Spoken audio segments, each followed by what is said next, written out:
ఈ మూడు గీతలు నేర్చుకున్నాం అనుకో ఇంగ్లీష్ రాత చాలా అందంగా నేర్చుకున్నట్టే.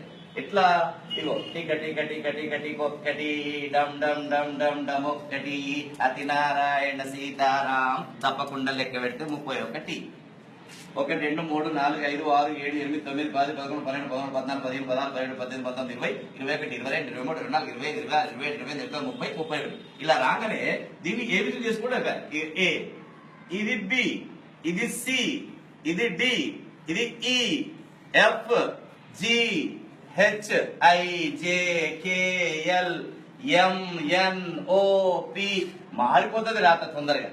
ఏ ఒక్కటి బాగా నేర్చుకున్నాం అనుకోండి, ఏ చాలా చిక్కుడు గింజ ఆకారంలో నేర్చుకోవాలి. నేర్చుకున్న తర్వాత ఇట్లంటే పి అవుతుంది, ఇటు కింద గీస్తే డి, ఇట్లంటే పి, ఇది క్యూ, ఇది జి, కాలి గింజ రాస్తే ఓ, ఇట్లా ఇట్లా అనుకో ఎన్, ఇది ఎం, ఇది యు, ఇది డబ్ల్యూ, ఇది హెచ్, ఇది వై, ఇది సి, ఇక్కడ నుంచి ఇంతవరకు రాస్తే సి, ఇట్లా ఇట్లా అనుకో ఈ, అక్కడ రాసి చుక్క పెడితే ఐ, ఇట్లా అంటే ఎల్, ఇది జే, దీంట్లోనే కే, దీంట్లోనే ఎస్, దీంట్లోనే ఎక్స్ రాసినాం అనుకో ఏ సన్నగా రాసి బి పెద్దగా రాయవద్దు.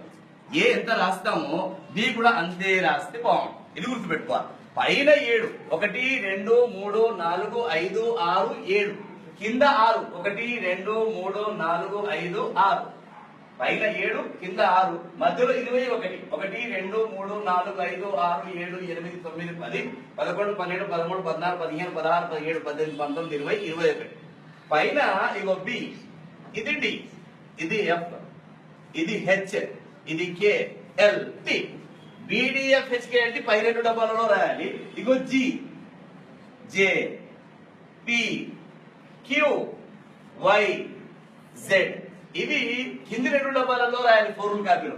ఇక్కడ ఇగో A, C, E, I, M, N, O, R, S, U, V, W, X. ఇవి మధ్య డబ్బాలో రాయాలి ఫోర్ములా కాపీలో. ఇవి పై 2 డబ్బాలలో, ఇవి కింది 2 డబ్బాలలో, ఇవి మధ్య డబ్బాలో రాస్తే ఇంగ్లీష్ ఈజీగా మీరు చాలా అందంగా